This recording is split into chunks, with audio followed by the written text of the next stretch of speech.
오늘 본문은 갈릴리 호수를 배경으로 하고 있습니다. 갈릴리 호수는 이스라엘 영토에서 보게 되면 북쪽에 위치해 있습니다. 호수에 대한 몇 가지 정보를 제가 좀 나누고 싶은데요. 호수의 길이가 20km 되고요. 넓이가 11km, 깊이가 50m입니다. 호수의 길이가 20km라게 되면은 수원에서 여기까지 20km 되나요? 예. 그러니 수원에서 용인까지 20km 된다면은 갈릴리 호수의 길이가 꽤 길지요. 제일 넓은 폭이 11km다라게 되면은 폭도 높고 또 길이도 긴 큰 호수입니다. 그래서인지 성경은 갈릴리 바다라고 번역하고 있습니다. 깊이가 50m라고 하는데 갈릴리 호수에는 두 가지 특이한 점이 있습니다. 하나는요, 호수의 수면이 지중해보다 212m나 낮습니다. 그러니까 해수면보다 212m나 낮다라는 것 여러분들이 좀 기억하시고요. 다음은 호수의 동쪽과 서쪽이 산으로 되어 있습니다. 산으로 되어 있다. 이렇게 되면 날씨가 더울 때, 햇빛이 쫙 내리쬐일 때 갈릴리 호수에서 어떤 현상이 일어나는가 하면은 이 더운 공기로 인해서 수증기가 하늘로 올라가게 됩니다. 해수면보다 211m나 낮기 때문에 이 수증기가 갈릴리 호수 상공에 쌓여 있게 돼요. 자, 그러다가 밤이면요, 지중해에서 찬 바람이 불러오게 됩니다. 갈릴리 호수의 더운 바람과 지중해에서 불어오는 찬 바람이 만나가지고 풍랑을 일으키게 돼요. 어디에서? 갈릴리 호수에서 풍랑을 일으키게 됩니다. 이러한 지리적 특징을 여러분들이 생각하시면서 22절과 23절 보십시오. 예수께서는 곧 제자들을 재촉하여 배에 태워서 자기보다 먼저 건너편으로 가게 하시고 구동 안에 무리를 헤쳐 보내셨다. 23절, 무리를 헤쳐 보내신 뒤에 예수께서는 따로 기도하시려고 산에 올라가셨다. 날이 이미 저물었을 때에 예수께서는 홀로 거기에 계셨다. 22절과 23절 보시게 되면은요, 당시에 긴박했던 순간들이 펼쳐지게 됩니다. 자, 보십시오, 여러분들. 자, 예수님은 제자들과만 함께 계시는 것이 아니라 많은 사람들과 함께하고 계시지요. 그리고 시간을 보게 되면 해가 저물고 있는 저녁이에요. 자, 저녁 시간이면 사람들이 집에서 가족과 함께 있어야 되는데 많은 사람들이 예수님과 지금 함께하고 있어요. 아니, 이 사람들이 왜 집으로 가지 않고 왜 이 시간에 예수님과 함께 있을까요? 그들은 방금 전에 오병이어라는 어마어마한 기적을 목격했습니다. 예수님께서 이 굶주린 이 군중을 먹이시기 위해서 떡 5개와 물고기 2마리를 가지고 기적을 행하셨습니다. 남자만, 성인 남성만 5,000명이다라고 하는데, 그러면 남성과 여성과 어린 아이들까지 포함하게 되면 1만 명 정도는 됐을 것 같습니다. 여러분 생각해 보십시오. 1만 명이나 되는 많은 사람들이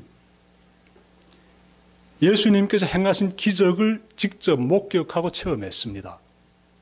아니, 예수님께서 떡 5개와 물고기 2마리를 가지고 이 사람들 완전히 배불리 먹이셨습니다. 남은 음식이 12광주리에 차달하게 되면 뭐 더 말할 것도 없습니다. 충만하게 배부르게 다 먹었어요. 이 많은 사람들이 그 놀라운 기적을 보고 나서 어떻게 하는가 하면요, 집으로 돌아가지 않습니다. 예수님을 떠나지 않아요. 예수님을 왕으로 세우려고 합니다. 이러한 분위기를 우리가 바라보면서 22절과 23절을 봐야 됩니다. 예수님께서 자신을 왕으로 세우려는 이 백성들의 생각을 읽으십니다. 아마 백성들이 이런 생각을 가졌을 것 같습니다. 이 많은 사람들에게 하늘의 기적을 펼쳐주신 이 예수님을 바라보면서 이분이 왕이 되시면 우리나라를 로마의 식민지로부터 구해 주실 것이다. 그리고 우리나라가 부강한 나라로서 일떠 세워질 수 있도록 도와주실 것이다. 아마 이런 생각을 가졌을 것 같습니다. 그래서 예수님을 왕으로 모시려고 하는데 예수님은 그들의 계획을 막으십니다. 그 내용이 오늘 본문에서 지금 나오고 있어요. 예수님은 우선 제자들부터 군중과 분리시킵니다. 그래서 제자들을요, 호수 건너편으로 가게 하십니다.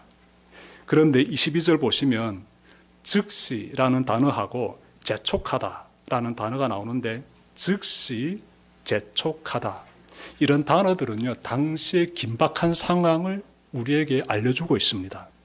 즉시 제자들을 재촉해서 호수 건너편으로 가라라고 지시하시는 예수님의 모습도 올려보십시오. 당시 상황이 느껴지지 않습니까?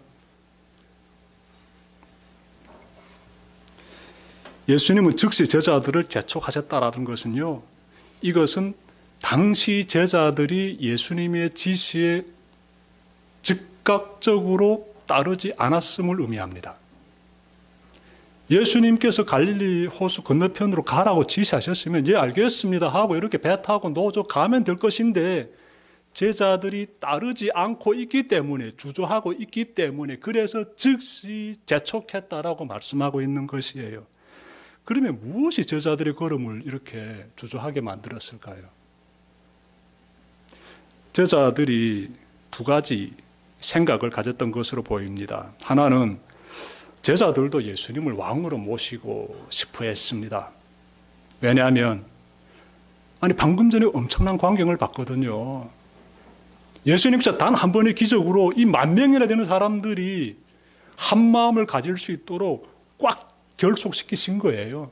그 한 번의 기적이 군중을 하나로 결속시키는 놀라운 장면, 제자들이 직접 두 눈으로 확인했습니다. 그들은 이러한 놀라운 순간, 광경을 바라보면서 예수님께서 이렇게 역사하심으로써 이제 다윗 시대와 같은 위대한 역사가 다시 이 땅 가운데 재현될 것이다 라는 그러한 기대감 충분히 가질 수 있습니다. 그래서 제자들도 군중과 함께 한 마음이 되어가지고 예수님을 왕으로 세우고 싶었던 것이지요. 그래서 그들이 갈릴리 호수 건너편으로 가라는 주님의 지시에 즉각적으로 순종하지 않았던 것 같습니다. 또 하나는요, 무엇인가 하면 이 예수님의 제자들은 한다 하는 갈릴리 호수의 어부들입니다. 어부들은요, 이 날씨를 보면서 이 갈릴리 호수가 어떻게 변화되는지를 나름 상식적으로 알고 있습니다. 한번 여러분 생각해 봅시다.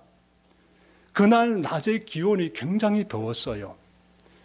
햇빛이 짱짱 내리쪼였습니다. 햇빛이 짱짱 내리쪼일 때면 그때마다 갈릴리 호수에서는 풍랑이 일었다라는 사실 제자들은 상식적으로 알고 있지요. 왜? 그들은 어부들이었으니까. 그런데 오늘 낮에 날씨가 짱짱 햇빛이 비쳐가지고 매우 더웠는데 지금 시간은 저녁이요. 이제 배 타고 건너가다가 중간에 풍랑 만날 확률이 굉장히 높다라고 갈릴리 어부들인 이 제자들은 예상할 수 있습니다. 그래서 저녁에 배 타고 이동하는 것 주저할 수 있는 거예요. 그래서 제자들은 지금 머뭇거리고 있는 것입니다. 그런데 여러분 보십시오. 예수님께서 그럼에도 불구하고 제자들을요 보내십니다. 배 타고 이동해라고 지시하십니다. 즉시 재촉하셨다 이렇게 말씀하고 있지 않습니까? 그래서 제자들이요 순종합니다. 배 타고 건너갑니다. 힘겹게 노를 저으면서 말입니다. 자, 이렇게 제자들을 보내신 다음에 그 다음에 예수님이 뭘 하시나 봤더니 자신이 혼자서 그 많은 군중을 다 이렇게 흩으십니다. 그리고 나서 산에 오르세요. 왜 오르시나 봤더니 기도하기 위해서 오르십니다. 예수님은요 산에서 기도의 시간을 가지고 제자들은 노를 저으면서 호수 건너편으로 가고 있는데 갈릴리 호수의 밤은 점점 깊어집니다. 여러분, 근데 우리가 좀 봐야 돼요.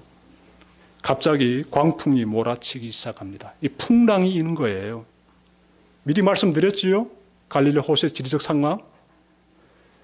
더운 바람과 찬바람 만나가지고 제자들이 예상했던 대로 풍랑이 몰아닥친 것입니다. 힘겹게 노저으며 호수를 건너가던 제자들이 매우 위태롭게 되었습니다. 24절 보십시오. 제자들이 탄 배는 그 사이에 이미 육지에서 멀리 떨어져 있었다라고 해요. 멀리 떨어져 있었는데 풍랑에 몹시 시달리고 있었다. 괴로운 시간 보내고 있습니다. 풍랑이니까 만만치 않았겠지요. 바람이 거슬러서 불어왔기 때문이다. 이렇게 24절에서 말씀하고 있습니다. 제자들이 육지로부터 이동한 거리가 대략 10열이 됩니다. 요한복음 6장 19절 보시게 되면 찾을 수 있는데요. 10열이라게 되면 호수에서 꽤 이동한 것이지요. 그러니 갈릴리 호수의 아마 한 복판에 이른 것 같습니다. 근데 그곳에서 풍랑을 딱 만난 거예요. 당시 제자들은 그 어느 때보다 굉장히 지친 가운데 있습니다. 낮에 주님을 도와가지고요, 이 제자들이 쉴 틈도 없이 군중을 섬겼습니다.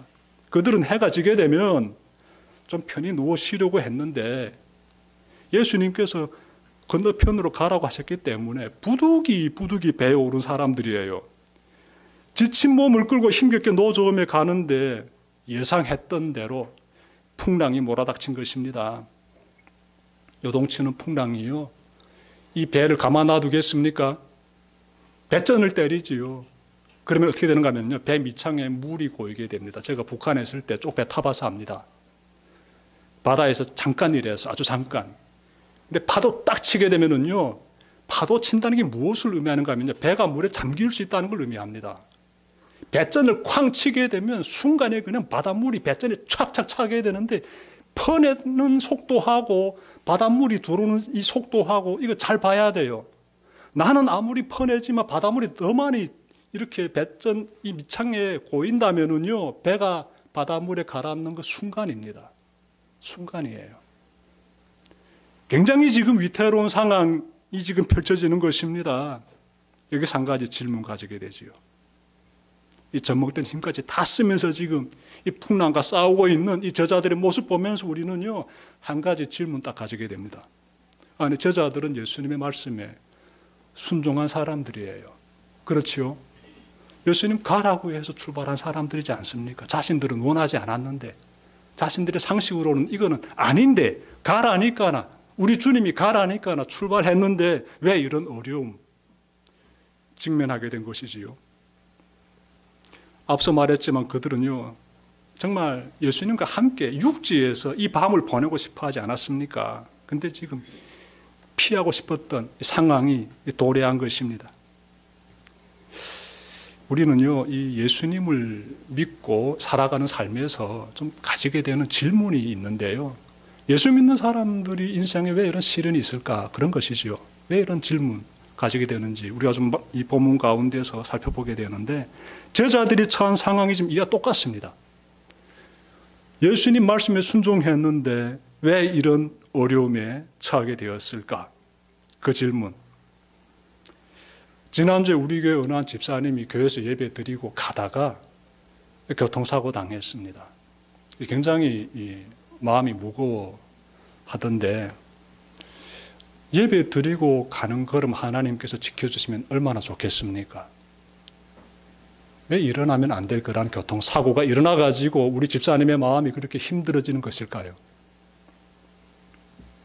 제가 아는 어느 탈북민 목사님은요, 신학을 공부할 때 있은 일인데, 주의 종의 길을 가고자 이렇게 신학의 그 시간을 보내고 있는데, 북한에서 전화가 왔습니다.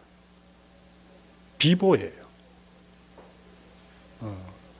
이분의 오빠가 북한에서 돌아간 거예요. 그러자 이분이 완전 망연자실합니다. 한국에서 살면서 어떻게 하나 가족이 무사히 잘 있기를 바라면서 기도드리면서 주의 종이 길을 가고자 신학을 공부하고 있는데 어떻게 되어서 하나님 우리 가족을 지켜주지 않으시고 우리 오빠 돌아가게 하십니까? 라고 완전히 힘든 시간 보내더라고요. 어떻게 돼서 이런 일이 일어날 수 있는가? 예수 믿는 사람에게 왜 고난이 닥쳐오는가? 이러한 질문 찾아가기 전에 좀 더 살펴봅시다. 제자들이 힘겹게 노져오면서 갈 때 예수님 뭘 하셨습니까? 피곤하니까 조용히 주무셨습니까? 산에 올라가 기도하지 않으셨습니까? 예수님이 기도하고 계실 때 제자들이 풍랑을 만난 거예요. 생명을 위협하는 시련 닥친 것입니다. 이러한 상황은 우리로 하여금 두 가지의 그러한 나름의 정리를 하게 만드는데요. 첫째는 예수 믿는 길에 고난은 피할 수 없다는 것입니다. 예수 믿는 길에 고난 있을 수 있다. 가족이 돌아갈 수도 있고 예배 드리고 가다 교통사고 당할 수도 있다. 예수 믿지만 내 사업이 잘 안 돼가지고 부도날 수도 있다. 예수 믿지만 내 건강이 아주 안 좋아져가지고 고통 가운데 빠질 수도 있다. 생명이 위태로워질 수도 있다라는 것 먼저 우리가 발견하게 되고요. 다음은 예수님은 고난을 통해 우리 믿음을 성장시켜 주신다. 이 사실이에요.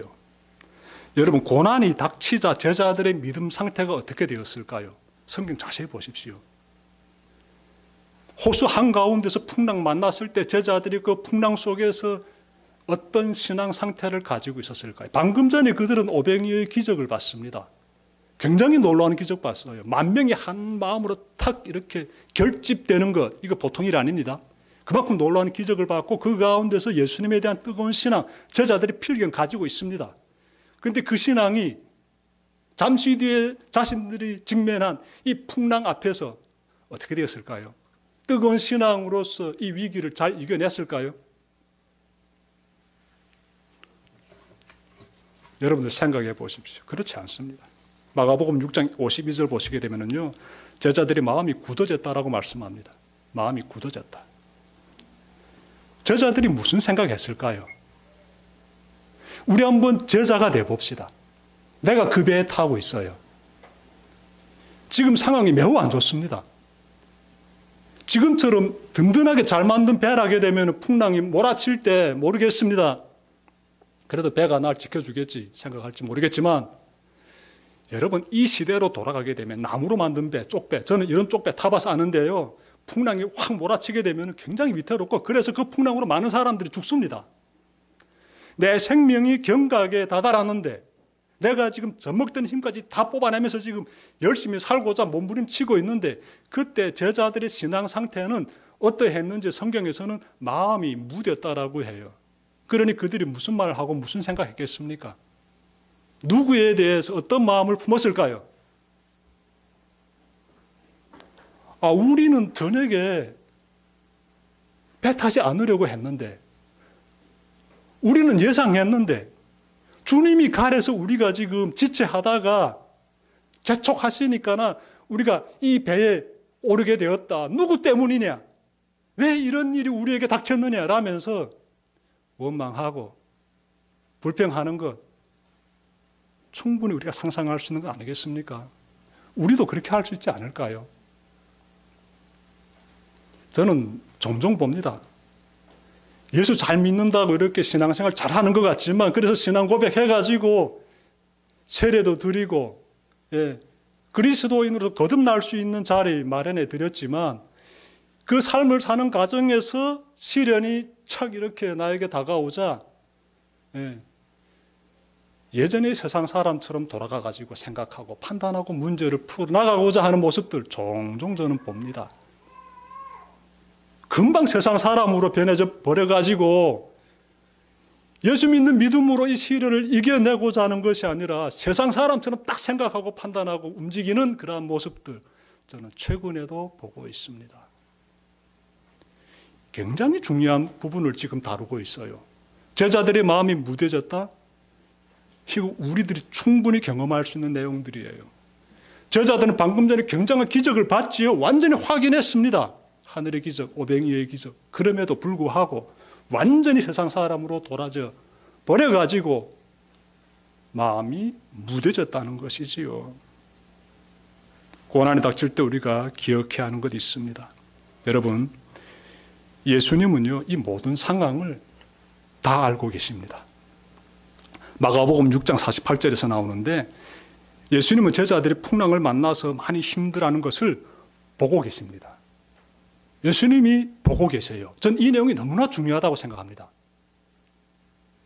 예수님이 산에 올라가서 기도 드릴 때 제자들은 풍랑 만나가지고 고통당하고 있지 않습니까?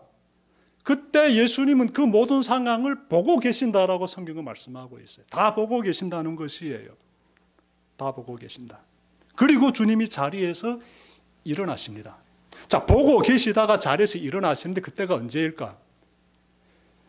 세번역 성경에서는 이른 아침이라고 번역하고 있는데 원어를 보게 되면 밤 사경이 되고요. 밤 사경은 새벽 3시부터 6시 사이를 가리킵니다.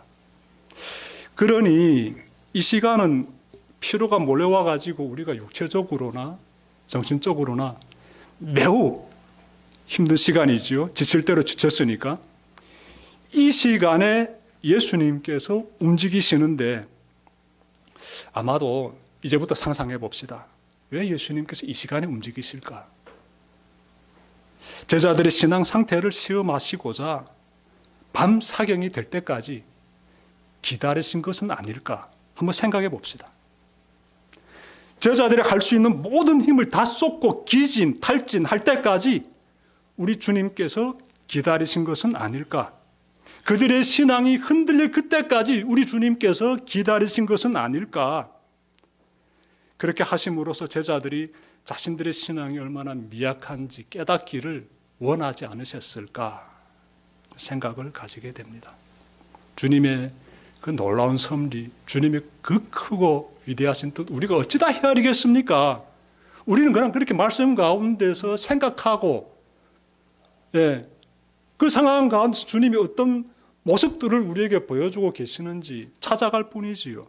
이때부터 예수님께서 제자들을 어떻게 구원하시는지 우리가 좀 다시 한번 살펴볼 수 있는데요. 예수님께서 자리에 일어나셔가지고 갈릴리 호수 위를 걸어서 제자들에게 다가갔다라고 말씀하고 있습니다. 그렇죠? 저는 또 궁금해집니다. 여러분, 제자들이 고통당하는 밤 사경까지 예수님께서 시간을 지체하셨는데 그리고 비로소 자리에서 일어서셔 가지고 이동할 때는 그 갈릴리 호수 옆에 있는 그 산에서 호수에서 10여리 정도 이동한 제자들에게로 순간 이동하셨는지 아니면 산에서 내려오셔 가지고 그때부터 호수 위를 걸어서 제자들에게로 다가가셨는지 저는 알 수 없습니다. 우리가 알 수 있는 것은요. 예수님이 제자들의 시야에 들어서셨으며 예수님은 제자들에게로 어떻게 다가오시는지를 보여주고 있습니다. 그런데 그 모습 보니까 세상의 호수 위를 걸어서 오고 있습니다. 광풍, 그 풍랑을 헤치면서 그분은 제자들이 있는 그 배로 걸어오고 계시며 제자들은 그때 예수님을 보게 돼요. 성경 보게 되면 모세라든지 엘리야라든지 엘리사 이런 세 사람을 우리가 찾아볼 수 있는데 이들은 물을 가르고 그 다음에 드러난 그 육지를 걸어서 이렇게 강을 건너던 갈릴리 바다를 건너던 이렇게 건너는 기적을 행합니다. 물론 하나님께서 그렇게 역사하셨죠. 그런데 물 위를 걸어서 이동하는 장면은 없어요. 예수님만이 지금 이러한 기적을 행하시니까 제자들이 그 모습을 보고 유령이다라고 해요. 유령이다. 깜짝 놀라죠. 유령이다. 상상도 못했거든요. 사람이 물 위를 걷는다는 것을. 예수님께서 나다. 두려워하지 말아라. 이렇게 말씀하시면서 제자들을 안심시키십니다. 예수님께서 배에 오르시지요. 그렇게 되자 제자들이 한마디 합니다. 선생님은 참으로 하나님의 아들이십니다. 제자들이 오병이어의 기적을 처음 했을 때 예수님은 하나님의 아들이십니다라고 고백했을까요? 그런 내용 없습니다. 그런 고백 제자들이 안 했습니다. 아마 못했을 수도 있겠지요. 그런데 지금은요, 제자들이 예수님을 향해서 하나님의 아들이십니다 라고 고백하고 있어요. 굉장히 중요한 신앙 고백이에요. 무엇이 이들의 믿음을 이렇게 변화시켰을까요? 예수님께서 물 위로 걸어가시는 기적을 보여주셨기 때문에 제자들이 이런 고백을 하게 되었을까요? 예수님 물 위를 걸어서 제자들에게 오시는 그 장면, 그러한 기적은요, 제자들의 믿음을 굳건하게 세워주는데 일정한 기여는 할 수 있습니다. 하지만 여러분 보십시오. 성경 보게 되면 우리가 뭘 깨닫게 되는가 하면요, 기적만 쫓는다고 해서 믿음이 공고해진다. 그건 아니더라고요. 기적을 수없이 보고도요, 믿음을 싹 버리면서 예수님 배신하는 것 순간이지 않습니까? 예수님께서 물 위로 걸어오시는 그 장면 보고 나서 하나님 아들이십니다라고 고백하고 있는데 단순히 기적에 빠져가지고 이러한 고백했다라고 보기에는 좀 너무 단순해 보입니다. 좀 더 살펴볼 필요가 있지 않을까 싶습니다. 여러분, 예수님께서 원하신 것 있지요. 너희들이 그렇게 고통당하고 있을 때 그때 하나님은 무엇을 하고 계시는지 보여주시는 거예요. 물 위로 걷는 기적이 너희들이 신앙에 조금 도움은 될 것이야. 하지만 그보다 더 중요한 것은 너희들이 이토록 고통당할 때 하나님은 너희를 어떻게 바라보고 계시고 그리고 어떻게 너희들이 그 문제를 해결하기 위해서 일하고 계시는지를 제자들에게 지금 가르쳐 주시는 것이지요. 이 기적을 통해서. 그래서 예수님께서 배까지 걸어오시고 말씀 보시죠. 배 타시기 전까지는 여전히 광풍입니다. 이 풍랑이 일어요. 예수님이 배에 올라타시자 그 다음에 호수가 잔잔해집니다.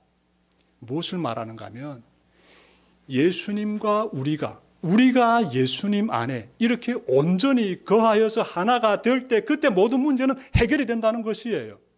이것이 중요하지 기적이 중요한 것이 아니다라는 것입니다. 이것이 너무나 중요하고 이러한 깨달음 제자들에게 심어지게 되지요. 그래서 그들이 예수님 하나님의 아들이십니다. 이 어마어마한 고백 또한 하게 되는 것 아니겠습니까?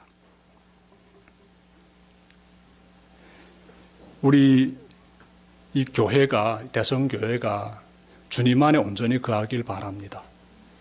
우리 대성교회가 하나님 안에 온전히 거하길 바랍니다. 우리가 하나님 안에 거하면요, 어떤 세상의 시련이 우리를 힘들게 할지라도 우리 그 문제 해결할 수 있습니다. 왜? 우리 주님이 우리를 바라보고 계시니까. 예수 믿는 믿음 온전히 가지고 주님 안에 거하고 있게 되면은 세상의 시련 이겨낼 만한 거 아니겠습니까? 왜? 그분이 나를 바라봐 주시고 그분이 나에게 찾아와 주시고 문제의 해결자가 되어 주시지 않습니까? 우리는 그 가운데서 뭘 해야 될까요? 주님이 품고 계시는 비전이 우리 비전이 돼야지요. 하나님 그걸 원하십니다. 하나님이 품고 계시는 비전이 대성교회의 비전, 여러분들의 비전이 되기를 저는 바랍니다. 하나님이 품고 계시는 비전은 뚜렷합니다. 세상 땅끝까지 내 복음을 전파해라. 이것이지요. 대성교회의 비전이 무엇이겠습니까? 하나님을 배척하는 불모지와 같은 땅, 북한 땅에 하나님의 복음을 전파하는 것 아니겠습니까? 그 여정이 쉽지 않습니다. 저는 목회해봐서 많이 경험합니다. 정말 만만치 않아요. 우리 대성교회 지금 풍랑 가운데 있을 수도 있습니다. 괜찮습니다. 오늘 이 말씀이 우리에게 힘이 됩니다. 복음 통일의 그 비전과 소망을 가지고 그것이 하나님의 뜻이기 때문에 하나님의 비전이 나의 비전이 되어가지고 우리가 잘 걸어간다면은요, 누구와 함께? 그분과 함께. 그렇게 우리가 동행하면서 걸어간다면은요, 정말 하나님께서 우리를 통해서 정말 놀라운 역사를 이루어주실 것이다. 우리 인생 가운데 하나님의 임재하심의 역사가 충만하게 일어나게 될 것이다. 믿어 의심치 않습니다. 그 삶을 잘 살아내는 여러분들 다 되시기를 주님의 이름으로 축원합니다. 기도드립시다.